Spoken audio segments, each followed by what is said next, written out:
Salut à tous, aujourd'hui je vous retrouve pour une nouvelle vidéo qui a pour thème le produit. Dans cette vidéo je vais vous parler un petit peu de mon parcours, comment j'ai fait pour réussir à savoir plus ou moins quel produit j'ai voulu créer en premier et aujourd'hui. À savoir que c'est un parcours assez long et je ne suis toujours pas exactement sûre du produit que je veux créer aujourd'hui, mais plus ou moins je suis plus confiante qu'au début. Et voilà, je voulais vous parler de ça un petit peu parce qu'en général, on sait, parfois on a une idée de business, on a une idée d'entreprise, on a une idée de projet qu'on veut porter, mais après qu'on commence, c'est hyper difficile de savoir quel produit je veux faire exactement, quelles sont les caractéristiques que je veux donner à mon produit, et voilà, c'est de ça que j'aimerais parler dans cette vidéo. Pour vous rappeler un petit peu mon projet, j'aimerais créer une marque de cosmétiques capillaires spécialisés pour les cheveux crépus, frisés et bouclés. Et pour l'instant, pour vous parler un petit peu de où j'en suis, j'ai créé toute la partie administrative, c'est-à-dire le statut de l'entreprise, parce qu'il faut être légalement une entreprise pour pouvoir commencer. Ensuite, j'ai déposé le nom, qui est très important ensuite pour les logos. Du coup, j'ai déposé le nom, c'est-à-dire que j'ai l'exclusivité de l'utilisation du nom de ma marque. Et ensuite j'ai fait toute la partie un peu produit, c'est-à-dire que j'ai trouvé le laboratoire avec lequel je voudrais collaborer, qui va se charger de faire la recherche et le développement de mon produit. Et aujourd'hui voilà, c'est bon, ils sont en train de faire la formule de mon produit, créer mon premier produit, et d'ici fin octobre j'aurai les premiers échantillons. J'ai également trouvé l'agence avec laquelle j'aimerais travailler pour tout l'aspect visuel de l'entreprise, c'est-à-dire le logo, ensuite le packaging des produits, c'est-à-dire les bouteilles même des produits. Voilà. Pour revenir au thème de la vidéo, c'est-à-dire comment j'ai fait pour trouver quel produit je voulais créer, quelles sont les caractéristiques que je voulais donner à mon produit. Plus ou moins, ça fait plus ou moins 2 ans à peu près que je travaille sur ce projet-là. J'ai commencé par une classe d'entrepreneuriat que j'ai eue dans mon école, et ensuite j'ai décidé de continuer sur ce projet-là parce que c'était un projet que j'avais en tête depuis hyper longtemps, et cette classe-là m'a permis de le développer concrètement, et ensuite maintenant de vouloir me lancer. À savoir qu'au tout début, je pensais que j'allais créer le meilleur produit du monde avec toutes les caractéristiques, 10 en 1, parfait, alors que se dire que tu as toutes les entreprises qui existent depuis des années et qui ont des millions d'euros de recherche et qui ont plein d'employés pour travailler pour eux, qui sont chargés justement de créer des produits, de nouveaux produits, comme s'ils n'y avaient pas pensé avant. Mais au final, pendant tout ce temps de recherche, ça fait 2 ans que j'y pense, j'ai trouvé plutôt que la façon la plus simple de trouver quel produit vous voulez créer, c'est d'y aller de façon un petit peu naturelle, c'est-à-dire si vous allez utiliser le produit que vous allez créer, vous personnellement, qu'est-ce que vous voudriez avoir dans ce produit, et ensuite qu'est-ce que vous ne voudriez pas avoir dans ce produit, et pour finir, votre touche personnelle ou quelque chose que vous pensez que vous manquez, qui manque sur le marché. Plus ou moins 3 étapes. Pour récapituler, premièrement, qu'est-ce que vous aimez en tant que consommateur, si vous êtes consommateur de votre produit, qu'est-ce que vous voulez avoir, qu'est-ce que vous aimez en général dans les produits que vous utilisez. Ensuite, qu'est-ce que vous n'aimez pas, ce que vous ne voulez absolument pas dans vos produits. Et ensuite, pour terminer, votre touche personnelle ou une orientation que vous trouvez qu'il n'y a pas dans le marché actuel, ce que vous voulez apporter. Plus ou moins, pour vous parler avec un exemple concret, c'est-à-dire ma marque Utopia Paris, ce que j'aime et que je voulais apporter dans l'industrie des cosmétiques et dans mon cosmétique en général, c'est la qualité des ingrédients.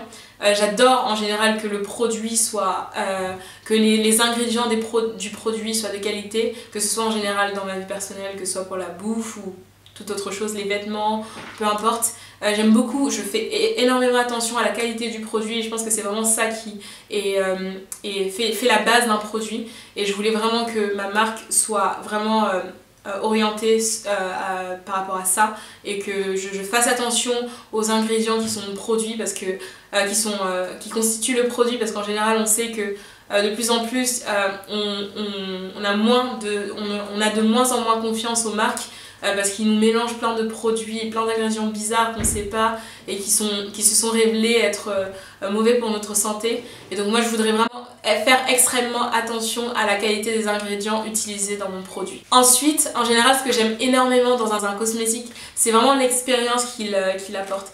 J'aime beaucoup, moi, le dimanche, je prends soin de moi, de ma peau, de mes cheveux, et c'est vraiment le côté expérimental qu'a le cosmétique qui m'intéresse. C'est-à-dire faire attention à tout ce qui est texture du produit, l'odeur, l'aspect, vraiment que le produit soit pensé pour avoir la meilleure utilisation possible. Vraiment le côté expérimental.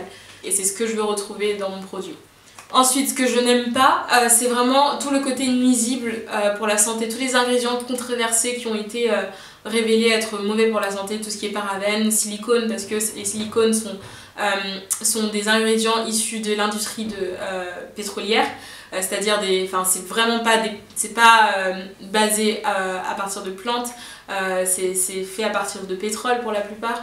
Et voilà, je veux pas d'ingrédients qui soient mauvais pour la santé, tout ce qui est parabènes et d'autres ingrédients un peu shady. Du coup, je sais ce que je veux pour mon produit, ce que j'aime dans un produit, et c'est ce que je veux retrouver pour mon produit, c'est-à-dire la qualité des ingrédients et le côté expérimental qu'a le cosmétique.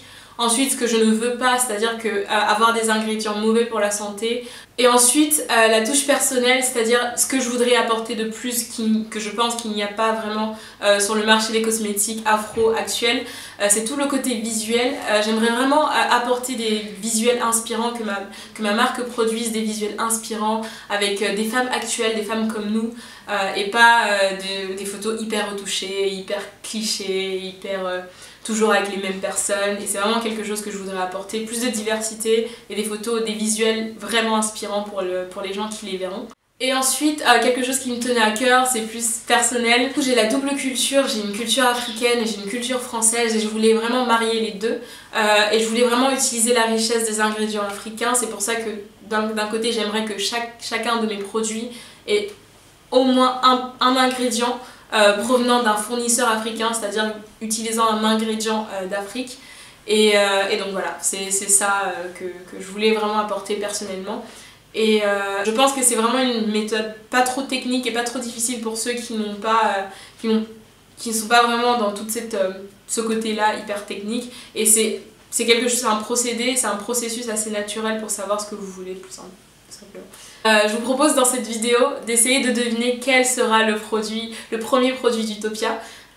Et donc voilà, parce que je vais commencer par un premier produit et je vous laisse la chance de deviner quel sera mon produit, le premier produit que je vais lancer. Et voilà, la personne qui gagne, il gagne. J'ai pas trop prévu de lot, j'en ai pas particulièrement, mais du coup voilà, la personne qui gagne, je lui dirai en commentaire et je vous laisse deviner. Et s'il vous plaît, les personnes qui me connaissent et à qui j'ai déjà dit, merci de ne pas participer, sinon c'est pas drôle. Le dernier conseil que je voudrais vous apporter, c'est vraiment d'être flexible, parce que ça fait 2 ans que je pense aux produits que je voudrais créer. Il y a plein de changements qui se sont produits, que ce soit parce que j'ai discuté avec le laboratoire et ils m'ont dit que c'était pas possible, que ce soit au niveau du packaging, ça je vous en parlerai dans une autre vidéo, ils m'ont dit que c'était pas possible. Donc voilà, il y a plein de choses qui ont changé, il faut vraiment pas avoir peur de s'adapter, et c'est vraiment comme ça que vous allez construire une meilleure idée. Parlez-en avec d'autres personnes et leurs conseils, prenez-les en compte et adaptez votre produit, votre projet si vous en avez envie, et n'ayez pas du tout peur, parce que souvent quand on est moi au début ça me faisait extrêmement peur quand j'écoutais des podcasts et qui me disaient que ouais, plein de créateurs d'entreprises ils avaient une vision et ils avaient exactement cette vision là du début jusqu'à la fin. Moi j'ai remarqué que c'était pas du tout mon cas, et il y a plein d'autres gens avec qui j'ai parlé qui ont eu le même procédé. Donc franchement, n'ayez pas peur, si vous devez changer votre produit, adaptez-le. Et au final, moi l'idée que j'ai aujourd'hui, elle est hyper loin de l'idée que j'avais au tout début, donc n'ayez pas peur d'être flexible et voilà. J'attends toutes les idées que vous aurez en commentaire sur quel sera le premier produit d'Utopia, et n'hésitez pas à me poser des questions si vous en avez, et j'essaierai de vous y répondre pour les prochaines vidéos.